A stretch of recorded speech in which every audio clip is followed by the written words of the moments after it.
dire, c'est surtout… Voilà. Et pour information, il y a Linda qui est avec nous aussi. Super. Bonjour Linda. Merci de nous rejoindre pour pouvoir témoigner de votre expérience aux personnes qui viennent à cette réunion pour s'informer. Donc, je fais un résumé pour ceux qui n'étaient pas là. Donc, je suis le docteur Vera Costil, je suis gastro-entérologue et je m'investis beaucoup dans la prise en charge des patients en surpoids et en obésité avec des techniques que je vais vous décrire et toute une prise en charge holistique à côté, nutrition, psychologie, activité physique, aussi bien en présentiel qu'en visioconférence, que je vais vous présenter aussi. Sixtine nous accompagne, psychologue nous accompagne aujourd'hui pour répondre à vos questions et fera une présentation sur l'importance de l'abord psychologique.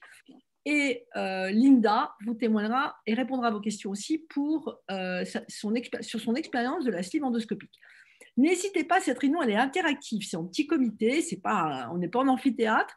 Vous posez vos questions quand vous voulez à Jennifer, qui nous les transmet et on répond au fur et à mesure. Voilà. Alors, je vais partager mon écran et on va commencer la réunion. Voilà. Donc, on va parler, ce pourquoi la plupart de vous s'inscrivent au départ, sur les techniques non chirurgicales pour perdre du poids. Et ce sont les ballons gastriques qui existent depuis une vingtaine d'années et la sleeve gastroplastie endoscopique qui existe, elle, depuis 3 ans. Enfin, elle a débuté en 2011 à l'étranger, aux États-Unis, enfin, un ensemble de pays. Mais nous, en France, elle a été commercialisée depuis 3 ans. Et je fais partie des gens qui ont commencé à en faire dès que ça a été commercialisé en France. Alors, voilà un petit peu comment vont se dérouler les différents chapitres. Tout d'abord, comment prendre en charge l'obésité. Puis, je vous décrirai les ballons gastriques, la sleeve gastroplastie et comment maintenir la perte de poids. Alors, déjà, l'obésité, ça ne se résume pas à ce qu'on appelle l'indice de masse corporelle. L'indice de masse corporelle, je pense que la plupart des gens qui sont sur poids le connaissent, c'est le rapport entre le poids et le carré de la taille multipliée par 2.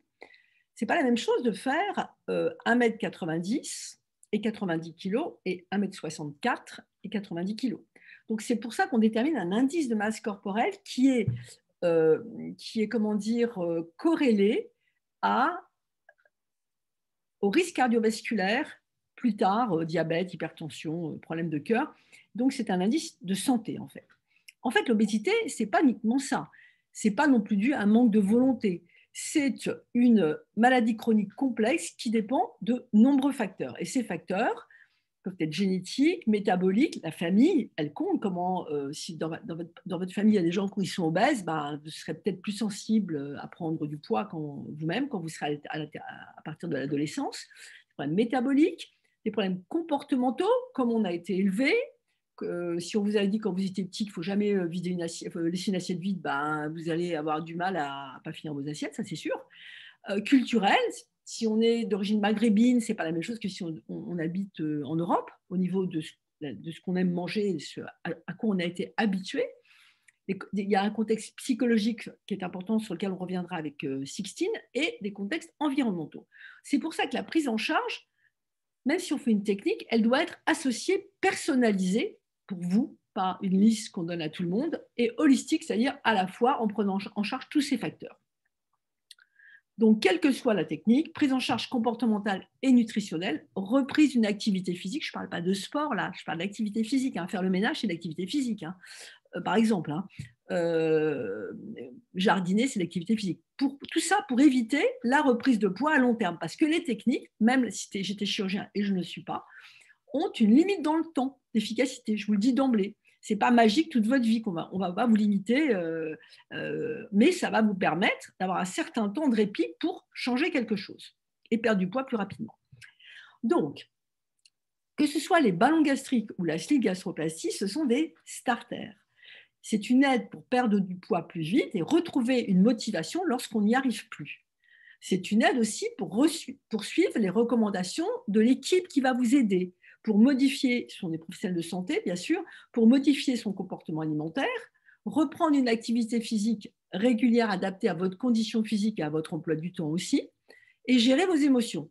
Et tout ça pour avoir un objectif de perte de poids durable. Parce qu'en général, quand vous venez me voir, vous avez fait le yo-yo. Et là, il ne s'agit pas de refaire un yo-yo de plus. Même si vous perdez 20-25 kilos, vous n'allez pas les reprendre derrière. L'idée, c'est ça. C'est pour ça qu'il faut se faire aider aussi en parallèle pour changer quelque chose. Alors, quelle que soit la procédure, il y a toujours un bilan avant qui comprend le gastro-entérologue, bon, en l'occurrence moi, mais ça peut être un autre gastro-entérologue, qui évalue avec vous si c'est la procédure, si c'est une bonne indication dans votre cas, qui vous prescrit une prise de sang, qui vous explique bien sûr l'acte technique, ses effets secondaires éventuels, ses complications éventuelles, l'efficacité, et vous le reverrez une deuxième fois lors de la deuxième consultation. On fait une échographie abdominale pour apprécier si le foie est gras ou pas, parce qu'il faut quand même le savoir. Ça, je vous expliquerai en consultation si c'est le cas. Ensuite, après la première consultation, en général, on vous adresse à la diététicienne pour qu'elle puisse faire un bilan pour évaluer, vous, comment on va pouvoir travailler sur le rééquilibrage alimentaire et le comportement alimentaire. Et chaque personne est différente. Il y a des gens qui grignotent, il y a des gens qui sont hyperphages, qui mangent beaucoup de repas, qui ne s'arrêtent pas. Ce n'est pas la même chose au niveau du suivi. Ensuite, on vous adresse aussi à une psychologue, dans quelques cas un psychiatre, si vraiment on pense qu'il y a un contexte plus compliqué, dépressif, qui justifierait un traitement. Mais la plupart du temps, c'est la psychologue, parce que la psychologue, elle est près de vous après, s'il y a besoin d'un suivi, qui va faire un bilan d'évaluation aussi psychologique et qui donnera aussi son avis sur votre démarche. Et ensuite, nous, on vous reverra avec les bilans de ces deux intervenants, la diététicienne, la psychologue. Et aussi, soit vous avez un coach, soit vous faites déjà de l'activité physique. Sinon, on vous conseillera éventuellement d'aller voir des éducateurs physiques qui font de l'activité physique adaptée à la santé pour pouvoir reprendre en douceur, si vous ne faites rien, une activité physique adaptée à votre condition physique et à votre emploi du temps. Mais si vous prenez un coach qui vous fait faire d'emblée 36 trucs et vous faites mal au dos, ça va peut-être être difficile. Après, il y a des gens qui font déjà de l'activité physique. Donc, chaque personne est en fait différente. Alors maintenant, on va passer dans le vif du sujet technique, les ballons gastriques. Le premier, les ballons gastriques. Alors, il y en a 3, 4 mois, 6 mois et 12 mois. C'est la durée du ballon. Et elle dépend, cette durée, de votre poids de départ, enfin de votre indice de masse corporelle de départ, de la durée dont vous avez besoin d'accompagnement. Vous voyez, donc on peut avoir parfois un IMC bas, mais décider d'avoir un ballon plus long. Mais quand on a un indice de masse corporelle élevé au-delà de 35, je le dis d'emblée, c'est vrai que plus l'outil est long, plus vous avez du temps pour perdre du poids et pour modifier votre comportement. Alors, il y a plusieurs types de ballons. Tout d'abord, les ballons Orbera, Medsil, c'est deux marques différentes, mais ils sont 6 mois. Vous voyez, ils sont là, gonflés. Là, c'est quand il est dégonflé. On les gonfle avec 500 à 700 cc de liquide. En général, on met 550 au début, sinon il y a parfois des mauvaises tolérances, obligé de le retirer. Et il dure 6 mois.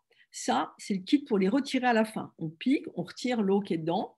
On va faire simple. Et il y a une pince pour les retirer. Tout ça se fait par endoscopie, par fibroscopie de l'estomac. Là, c'est un deuxième ballon qu'on pose moins maintenant, qui est gonflé à l'air, qui s'appelle Heliosphère NewTech, qui dure 6 mois aussi. On le gonfle avec 500 cc d'air. Évidemment, il est plus léger, il est 30 grammes, l'autre, il fait 500 grammes. Mais il a une valve qui fuit un peu, donc très souvent, les ballons se dégonflaient avant les 6 mois, ce qui fait que, bon, moyen mois, je trouve maintenant. Vous avez aussi un ballon, là, qui est assez intéressant, le Spatz, qui dure 1 an, que j'ai longtemps posé, en fait, à une époque, que l'on gonfle au début on dit 400 à 800, en fait, au début, c'est 550. L'intérêt, c'est qu'il est ajustable. Il dure 1 an déjà, il était ajustable, donc on peut au bout, grâce à ce petit cathéter, qu'on récupère par fibroscopie, au bout de 6 mois, on peut le regonfler plus gros, jusqu'à 800. Et du coup, l'estomac se réadapte, et du coup, c'est pour augmenter la perte de poids les 6 mois qui suivent. Bon, ça, on le posait, sauf que à cause de ce cathéter, il y avait parfois quand même des complications à type d'ulcération qui justifiaient qu'il essaie de le retirer. Et puis est arrivé un deuxième ballon d'1 an, qui certes n'est pas ajustable, mais qui lui n'a pas ce cathéter et qui dure 1 an et que l'on gonfle avec 550 cc, voire 600. Mais en fait, on s'est aperçu, moi je me suis aperçu dans la pratique, que qu'il soit ajustable ou pas, on ne perd pas tellement plus de kilos. Donc, et comme il faut en plus, lorsqu'on réajuste, repayer pour le réajustement, je trouvais que ça faisait, entre guillemets, cher le kilo par rapport à un ballon d'1 an qu'on pose et qu'on retire. Et on ne perd pas tellement plus, je trouve. Voilà. Dans mon expérience personnelle, j'en pose quand même beaucoup. Voilà, donc ça, c'est pour les ballons d'1 an. Pardon. Après, excusez-moi, voilà. On a un ballon qui est intéressant, dont vous avez sûrement entendu parler, parce qu'ils ont fait pas mal de communication dans la presse féminine, le petit ballon ellipse, qui est une petite capsule que vous voyez là. Et cette capsule, elle est reliée à un cathéter. L'intérêt, c'est qu'elle se pose en radiologie, c'est-à-dire en externe. Vous avalez la capsule avec le cathéter et on contrôle en radio qu'elle est bien positionnée dans l'estomac, on le gonfle et on le largue et ça vous fait un ballon qui est gonflé avec 500 cc de liquide. Donc c'est ingérable et en plus l'intérêt c'est qu'au bout de 4 mois, il part tout seul parce que la valve là, elle s'ouvre et le ballon se dégonfle et il est prévu pour pouvoir s'éliminer directement dans les selles tout seul. Bon, sous réserve de quelques contre-indications, si vous avez été beaucoup opéré par exemple, enfin c'est rare. Donc voilà, donc ça c'est intéressant. Enfin il dure 4 mois par contre. Alors, à qui s'adressent les ballons? Aux patients qui sont en surcharge pondérale et en obésité, c'est-à-dire être en surcharge pondérale, on l'est à partir quand l'indice de masse corporelle est à 25. On pose des ballons quand l'indice de masse corporelle est à partir de 27. Ils ont reçu le marquage CE pour ça, l'autorisation d'être posés à partir de 27. Après, jusqu'à, en principe, un indice de masse corporelle à 40. Par contre, les gens qui ont un indice de masse corporelle supérieur à 40, mais qui refusent la chirurgie, parce que ce sont des candidats à la chirurgie de l'obésité, on peut leur poser des ballons. Simplement, la perte de poids sera moins importante que la chirurgie en termes de quantité. C'est des patients en général qui ont fait déjà des prises en charge nutritionnelles et des régimes, mais qui ont fait le yo-yo et qui ont repris, et qui n'ont pas d'antécédent de chirurgie de l'estomac, en particulier pas d'antécédent d'anogastrique, de site gastrectomie, de bypass. Donc il y a des gens, vous voyez, même avec la chirurgie, qui récidivent, c'est-à-dire qu'ils ont perdu du poids et puis ils ont repris pour différentes raisons, et ils aimeraient bien poser un ballon. Là, ce n'est pas possible parce qu'il y a une cicatrice dans l'estomac. Et comme vous allez voir au niveau des effets secondaires, il y a des contractions de l'estomac sur le ballon, il y a un risque que la cicatrice, elle lâche, quoi. Et donc, ça pourrait être dangereux et créer une perforation. Donc, il ne faut pas le faire. Alors, comment? Alors, n'hésitez pas, j'insiste, si vous avez des questions, posez-les. Jennifer, il n'y a pas de questions? Il y en a deux concernant la pose du ballon.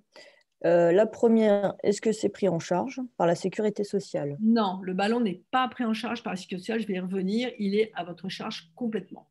Même en cas d'obésité morbide? Même en cas d'obésité morbide. Voilà, c'est tout. Très bien. Donc, comment ça marche le ballon? Le ballon, en fait, vous voyez, là, vous avez un monsieur qui est gastro-entérologue, qui a un appareil qui s'appelle le fibroscope avec son assistante. Il introduit le ballon dégonflé et il le gonfle sous contrôle endoscopique, c'est-à-dire sur écran. Pour les ballons, Orbera, Nutec, Spatz, et ça se fait sous anesthésie générale. Par contre, le petit ballon ellipse, comme je vous disais, il se pose sous contrôle radiologique sans anesthésie. Alors, quel est le rôle du ballon? Ça fait une semaine. Comment? Non, je pense qu'il y a quelqu'un qui a enlevé son micro et du coup, ça fait un petit bug. Je l'ai enlevé. Très bien. Alors, quel est l'effet du ballon? L'effet du ballon, c'est un démarrage, c'est du starter. C'est un effet starter, mais qui est intéressant. Il ralentit la vidange des aliments, donc les aliments vont rester plus longtemps dans l'estomac, donc vous allez être rassasié plus vite. Et donc, vous allez vous arrêter. Car souvent, les gens que je vois en consultation me disent j'ai perdu la sensation de satiété, je finis mes assiettes, je me remplis.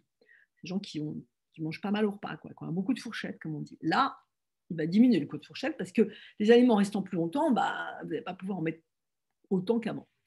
Ça vous donne une sensation de plénitude gastrique assez rapidement et ça vous permet de rééduquer votre satiété. Je n'ai plus faim, que vous avez souvent perdu.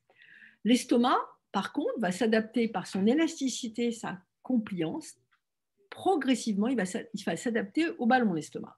Donc, l'effet va s'estomper dans le temps. Mais il restera jusqu'au bout, même si c'est un ballon d'1 an, parce qu'on est obligé de faire un régime spécifique une semaine avant le retrait du ballon d'1 an ou de 6 mois. Sinon, il y a plein d'aliments dans l'estomac. Et parfois, on est gêné et on peut ne pas le retirer et dire à la personne de revenir si elle a oublié de faire son régime. Donc, l'effet est dur, mais il est plus subtil après. Et donc, cet effet du ballon, une fois, il dure tant que le ballon est là, mais par contre, quand on le retire, l'estomac, il est comme avant. Il n'est pas plus gros, il n'est pas plus petit. Il est comme avant. C'est comme un utérus. Quand vous êtes enceinte, le bébé, l'utérus grossit. Quand vous n'êtes plus enceinte, l'utérus revient comme avant. Et le ballon, c'est pareil. Ça veut dire que donc l'effet du ballon, il est temporaire tant qu'il est là. 4 à 12 mois en fonction du type de ballon. résultat, pour avoir un résultat durable, il faut faire un suivi. C'est pour ça que quand on utilise un ballon, c'est pour perdre du poids, pour se sentir mieux parce qu'on n'y arrive pas, qu'on est en échec, qu'on n'est pas bien, qu'on est en souffrance même parfois. Mais c'est aussi une béquille pour changer de comportement alimentaire et donc se faire aider par une équipe. Parce qu'on n'y arrive pas tout seul, sinon on ne viendra pas poser un ballon. Voilà un petit peu, j'essaie un petit peu de bien vous expliquer comment il faut optimiser ce ballon. Alors l'efficacité, c'est efficace. Un ballon pour la perte de poids. Perte de poids, il y avait une étude qui avait montré, elle est entre 10 et 25 kilos pour un ballon de 6 mois, en fonction du poids initial. Plus on est en surpoids, plus on perd, de la motivation, et ça, on l'a au début, mais c'est l'équipe qui la relance après, et de la prise en charge donc nutritionnelle, comportementale et du coaching physique associé. Plus on est suivi, plus on perd. Ça, c'est clair. Alors, après la pose du ballon, comment ça se passe? Eh bien, comme je vous ai dit, le ballon, c'est un corps étranger et l'estomac, il se dit qu'est-ce que c'est? Il pèse 550 grammes, il fait 10 cm de diamètre pour vous donner une idée. Donc, on a souvent des effets secondaires dans les 3 jours qui suivent, en moyenne. Tout le monde n'en a pas, il y a des gens qui n'ont rien, et il y a des gens qui en ont beaucoup. Et on ne sait pas lesquels à l'avance. C'est pour ça qu'il faut être entouré par une équipe. Douleur abdominale, on peut avoir des contractions, des vomissements, parfois importants, parfois peu importants, parfois il n'y en a pas, et des remontées acides. Donc, on vous donne un traitement évidemment assez efficace pour prévenir ou diminuer les effets secondaires. On peut être hospitalisé 24 heures. Moi, personnellement, je les pose le jeudi après-midi, quand ce sont les ballons par fibroscopie, le lundi matin, quand ce sont des ballons ellipses. Les ballons ellipses, c'est en externe. Donc là, on rentre chez soi. Les autres, on peut être hospitalisés le soir. Mais comme ça se passe l'après-midi, ça permet d'être perfusé la nuit, qui est quand même celle où on a le plus d'effets secondaires, et de repartir le lendemain après que je vous ai eu au téléphone. Si tout va bien, je vous laisse partir. Vous partez bien sûr dès le matin. Des effets secondaires, en moyenne, c'est 3 jours. Parfois, c'est un peu plus, 7 jours. Ça peut arriver. Là, j'ai un patient, je vais poser un ballon ellipse. Ce lundi, il m'a appelé. Bon, il allait mieux, mais il avait quand même encore mal, par exemple. Et une chose aussi, c'est pas parce qu'on pose un ballon ellipse qu'on a moins d'effets secondaires que les autres. Pas du tout. C'est pas parce que ça soit en externe, c'est les mêmes effets secondaires. Et comme les gens en plus n'ont pas été entourés complètement parce qu'ils sont en externe, parfois ils sont plus angoissés. Donc il ne faut pas hésiter à nous rappeler. Arrêt de travail donc de 3 jours. Donc quand j'ai posé jeudi, vous reprenez le mardi en général. Parfois, ça dure un peu plus. Ça ne va pas bien. Je peux être amené, vous appelez la clinique qui me joint le week-end, ou le lundi, ça ne va pas, vous avez beaucoup vomi. Je peux être amené à réhospitaliser. Exceptionnel. C'est exceptionnel, mais ça peut arriver. Donc dans ce cas-là, pour pouvoir passer le cas. Certaines personnes le supportent un peu moins que d'autres. Et dans quelques rares cas, heureusement exceptionnels, moins de 1%, on est obligé de retirer le ballon pour intolérance. Mais ça existe, il faut le savoir. D'où l'importance d'être suivi par une équipe, de bien suivre le traitement prescrit par votre médecin et si les douleurs et les vomissements persistent sous traitement et que vous vous sentez fatigué, surtout de contacter l'équipe. On est là pour vous aider et pour gérer. Donc, les jours qui suivent la pose du ballon, on se nourrit de petites quantités de yaourt, de compote. On boit en petites quantités répétées de l'eau, des bouillons, pas de boissons gazeuses. C'est contre-indiqué avec la pose des ballons. Je ne dis pas que vous n'aurez pas par la suite, pas au début, possibilité de boire un petit coca ou une coupe de champagne, mais il faut éviter les boissons gazeuses, qu'il y a eu des cas où il y a eu trop de gaz et ça entraîne des complications. Et si vous n'arrivez pas, par exemple, dans les jours qui suivent, à manger normalement après 3 jours, vous faites attention, vous gardez des légumes en purée, en potage, vous faites des aliments moulinés, des produits laitiers plutôt sous forme de yaourt, des compotes plutôt que des fruits crus, et vous buvez, suivant la tolérance, des choses non gazeuses, de l'eau, du thé, du lait, du jus de fruits frais. Il faut éviter les féculents, éviter les boissons sucrées, les sodas bien sûr, comme je vous ai dit, et les aliments lourds, les viennoiseries, le chocolat, les desserts sucrés. Surtout au début, quoi. Après, non, je n'ai pas dit que pendant 6 mois, ça va être, ou 1 an, ça va être le cas, ou 4 mois. Mais au début, on fait attention, on teste, on écoute, on voit comment on supporte. Vous avez des médicaments pour améliorer vos nausées, vos vomissements au cas où, mais on se méfie. Et après il faut se faire suivre. Là, à droite, vous avez une étude que j'avais faite, elle date un petit peu, mais il y avait quand même 150 patients et je comparais 2 types de ballons. Néanmoins, ça, c'est les gens à l'époque, c'était un ballon de 6 mois qui était suivi une fois par mois par une diététicienne pendant 6 mois. Vous voyez, ils perdaient entre 12 et 15 kilos. Ils continuaient à être suivis, ils continuaient à perdre. Et à 18 mois, ils continuaient à perdre encore. C'était vraiment efficace pour cela. Ceux qui n'étaient pas suivis du tout, parce que j'arrivais au bout de 6 mois, je ne les avais même pas revus, hein, ils ne revenaient pas, je les voyais, je retirais le ballon au bout de 6 mois, vous en êtes à combien? Et ben, ils perdaient que 6 kilos en moyenne. C'est une moyenne, hein, bien sûr, on fait des courbes, enfin, on fait des statistiques. Et après, ils continuent encore un petit peu à perdre, mais je peux vous dire qu'à 18 mois, quand on les relançait par téléphone, ils avaient repris du poids. Et ceux qui étaient entre deux, bah, ils étaient entre deux. Vous voyez, donc c'est pour vous montrer l'importance du suivi associé, d'une part pour perdre mieux et plus pendant la perte de poids, et aussi après pour ne pas reprendre. Moi, je vous vois tous les 2 mois, ça suffit. Par contre, moins de douleur, moins de vomissements, vous m'appelez. Pourquoi? Parce qu'il y a parfois des complications. Elles sont exceptionnelles, les complications. Il peut y avoir un ulcère qui se crée au niveau de l'estomac, il peut y avoir une inflammation du pancréas, le ballon peut se bloquer en bas de l'estomac. Tout ça, c'est de l'ordre de 0,2%, on va dire. Il faut aller vite, il faut me contacter, parce que sinon, ça risque d'évoluer et l'ulcère, il peut se creuser, voire perforer. La pancréatite, elle peut évoluer. Le ballon, si vous restez à Carbone une semaine à vomir et qu'il est bloqué en bas, je ne pourrai plus le retirer, il faudra vous confier au chirurgien. J'en ai eu des cas comme ça, j'en pose depuis 20 ans, des ballons, peut-être 1 ou 3 dans ma carrière. Mais ça existe, même si c'est rare. Donc c'est pour ça que dès qu'on a un problème, quand tout va bien, je ne parle pas les premiers jours, mais quand tout va bien, on m'appelle, je vous dis ce qu'il faut faire ou pas, mais on est là pour c'est pas votre médecin traitant qui saura, quoi. La diététicienne, par contre, elle, c'est 2 fois par mois. Pour changer de comportement alimentaire, il faut être coaché. Vous savez ce qu'il faut faire, mais vous n'y arrivez pas. Donc, c'est 2 fois par mois, je pense, pour avoir à la fois un rééquilibrage et un changement de comportement alimentaire, pour se faire aider. Vous avez la béquille, mais il faut la personne qui vous coach.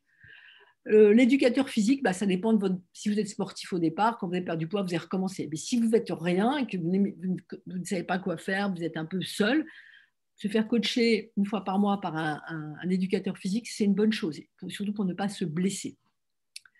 Et il faut un programme personnalisé. Si vous n'aimez pas aller en salle, on va vous trouver autre chose. Mais il faut faire des choses qui vous fassent plaisir. Si vous voulez que ça dure dans le temps, l'activité physique, il faut faire quelque chose qui vous plaît. Si c'est du pilates, c'est du pilates. Si c'est marcher, c'est aussi important si vous aimez marcher.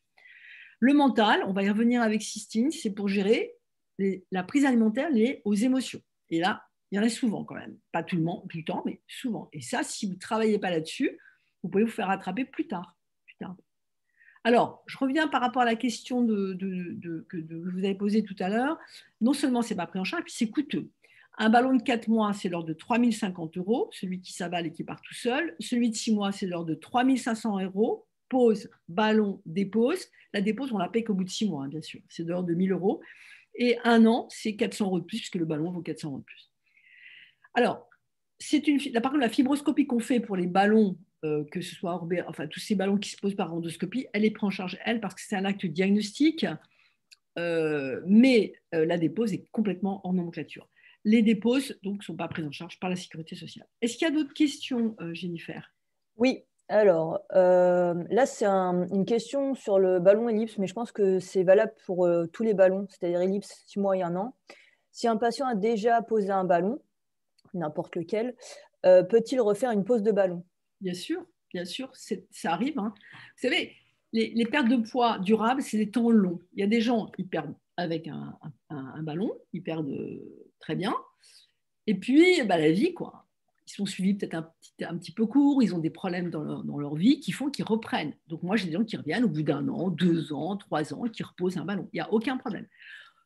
Parfois, il y a aussi des gens qui ont perdu du poids, mais ils ont pris un ballon de 6 mois, par exemple, puis ils se disent j'aurais bien aimé avoir un ballon plus longtemps, finalement. On peut très bien, quand on le dépose, en reposant, le gonflant plus. Vous voyez, il y a aussi ça. On peut prolonger la durée d'un ballon. Voilà, enfin, il y a plein de possibilités, mais bien sûr qu'on peut toujours reposer un ballon. Donc, ça veut dire qu'il n'y a pas de délai d'attente entre la dépose et la repose d'un ballon. Alors, la pose d'un nouveau ballon. Pardon. Alors, ça dépend ce qu'on fait. Si on retire un ballon et que on a repris du poids après plusieurs mois, il n'y a pas de délai. Si on considère qu'on a posé un ballon mais qu'on en veut un tout de suite, soit on repose tout de suite un ballon mais on le gonfle plus, soit on attend au moins 1 mois que l'estomac pour poser un ballon de la même taille. Vous voyez ce que je veux dire?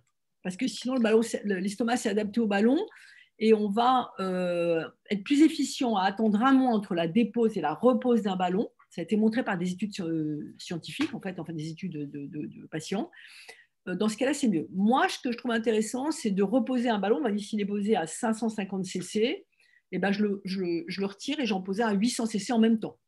Et ça, l'estomac, ça fait comme un ballon finalement ajustable. Voilà, il y a plusieurs possibilités en fait. Une autre question, quelqu'un qui a des vomissements pendant les premiers jours, juste après la pose du ballon, est-ce que c'est normal? Oui, c'est normal. Après, c'est l'importance des vomissements qu'il faut évaluer. C'est normal de vomir les jours qui suivent la pose d'un ballon, malgré les traitements. Malheureusement, certains vomissent, et même beaucoup, parce que parfois, heureusement, exceptionnellement, je suis les hospitalisés en général le mardi, on les opposait le jeudi, lundi, mardi. C'est normal de vomir un peu, de vomir, mais pas d'être déshydraté. Donc, dans tous les cas, on vomit, ok, on vomit trop, on appelle son médecin, son équipe médicale. Il doit y avoir un contact pour joindre l'équipe médicale quand on vomit et qu'on est inquiet et qu'on se sent fatigué, surtout quand on se sent fatigué. Et là, bah, moi, je réponds, Jennifer, moi, en ce qui me concerne, vous appelez Jennifer. Si c'est le week-end, vous appelez la clinique où je pose les ballons avec une Trocadéro. Si c'est, et puis si c'est les ballons ellipses, c'est la clinique de la montagne. Sinon, quand c'est des heures ouvrables, vous appelez Jennifer qui me joint, où que je sois, et moi, je vous rappelle. Voilà, c'est comme ça. Mais on Et peut effectivement vomir. Les vomissements font partie des effets secondaires des ballons. Ils sont assez fréquents quand même. Moi, je vous donne pas mal de médicaments pour prévenir. Donc, j'ai des patients qui ne vomissent pas du tout, hein. Mais bon, pas toujours le cas. alors, j'ai différentes questions, mais assez personnelles, donc je vais faire un global. Pour des personnes ayant des soucis de santé qui nécessitent un besoin de perte de poids, est-ce que du coup, au niveau Alors, le tarif, on a bien compris que c'était le même, qu'on ne pouvait pas être remboursé. Néanmoins, est-ce qu'il y a des possibilités de paiement Oui, il y a pour toujours aider? oui, il y a toujours des possibilités de paiement. La seule chose qu'il faut payer, c'est le ballon. Et pourquoi il faut payer le ballon? Parce qu'il coûte cher le ballon, hein. Le prix du ballon. Parce que moi, au début, il y a des gens à qui j'ai fait confiance et puis j'ai dû payer les ballons pour eux. Donc je ne peux pas, hein, malheureusement, je ne suis pas une banque, hein, donc je ne peux pas le faire. Donc il faut payer le prix du ballon avant pour qu'on puisse le commander. Et par contre, le reste, il y a toujours des arrangements. Je vous rappelle que de toute façon, la dépose, vous la payez à la fin, hein. En ce qui concerne les ballons de 6 mois et d'1 an, il y a un délai de 6 mois et d'1 an pour payer la dépose. La pause, le ballon, on le paye. Mes honoraires sur l'ANSIS, il y a un arrangement possible. Voilà. Et on est bien d'accord, parce que je sens que cette question va arriver, que malheureusement, en tout cas pour les personnes qui sont potentiellement en obésité morbide, qui ont des problèmes de diabète, donc des choses assez importantes, il n'y a pas d'aide. Il n'y a pas d'aide, tout simplement, de la Il n'y a pas Sécu de ou quoi que prise ce en soit. charge sécurité sociale. Pourquoi? Le ballon est une technique hors nomenclature. Ça veut dire que ce n'est pas remboursé par la sécurité sociale. Même si c'est de la santé, c'est considéré comme la chirurgie esthétique, par exemple, qui n'est pas prise en charge par la sécurité sociale. Elle est reconnue, efficacement reconnue, mais il n'y a pas de remboursement par la sécurité sociale. Et pourquoi? Je vais vous dire, parce qu'il y a quand même 15 millions de gens obèses en France. Si tout le monde se mettait à poser un ballon, vous voyez déjà le déficit de la Sécu, je ne pense pas qu'il soit prêt d'accepter le remboursement. Voilà le sujet en fait. Alors peut-être qu'un jour le ballon sera remboursé pour les gens qui ont du diabète, de l'hypertension et qui ont un IMC peut-être au-delà de 35. On espère que ça arrive. Bon, ce n'est pas encore le cas. Moi, j'ai fait partie des recommandations de l'HAS. Ils disaient que c'était efficace, mais les conclusions, ils ne l'ont pas remboursé. Une personne qui est en obésité dite morbide, IMC à 40 ou 35 avec comorbidité, diabète, hypertension, hypercholestérolémie traitée, peut bénéficier de la chirurgie de l'obésité, qui, elle, est prise en charge par la sécurité sociale. Donc, quand on a une obésité morbide et qu'on a du diabète, on peut envisager une chirurgie qui, elle, peut être remboursée. Mais le ballon, malheureusement, non. Et dernière question.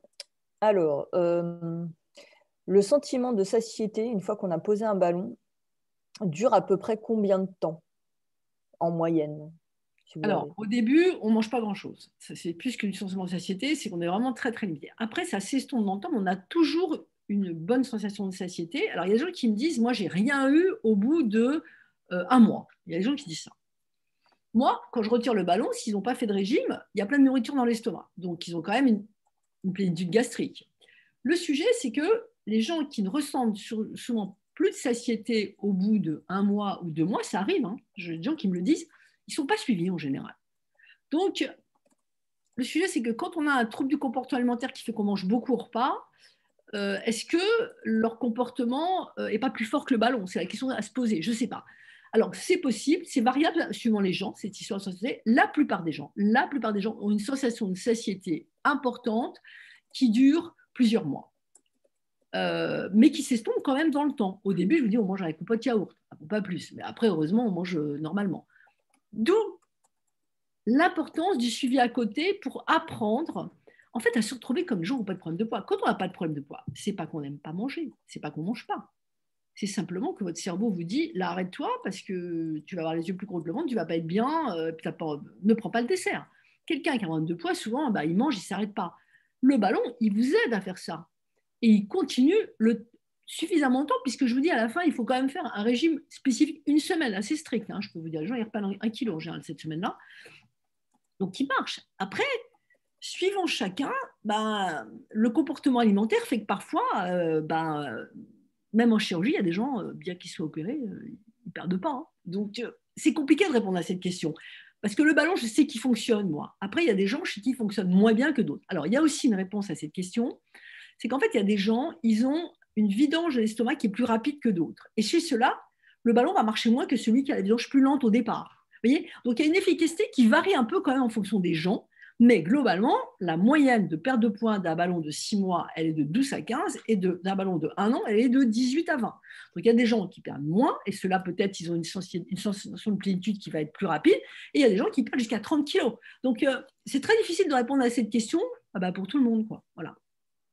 Ça marche. Et dernière question à laquelle j'ai à peu près répondu, je pense que vous allez pouvoir me confirmer.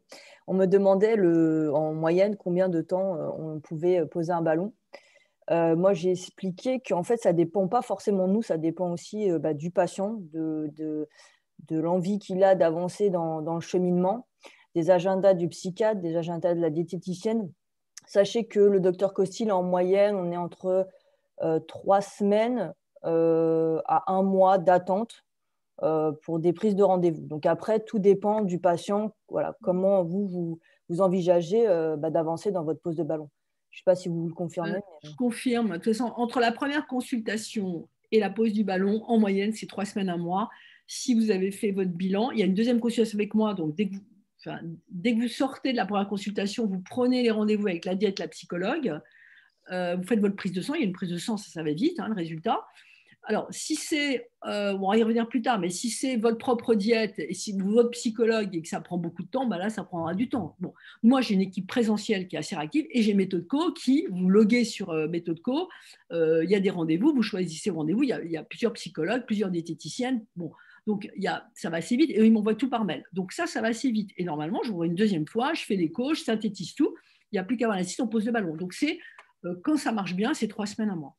Voilà. Non, pas au mois d'août. Au mois d'août, je suis en vacances. C'est ça. Mais je tiens à préciser que les données qu'on donne là actuellement, c'est au jour J. Voilà. Donc, vous énervez pas si jamais on a un peu plus d'attente. Mais en tout cas, ce n'est pas énorme et on essaye de faire au mieux. Voilà.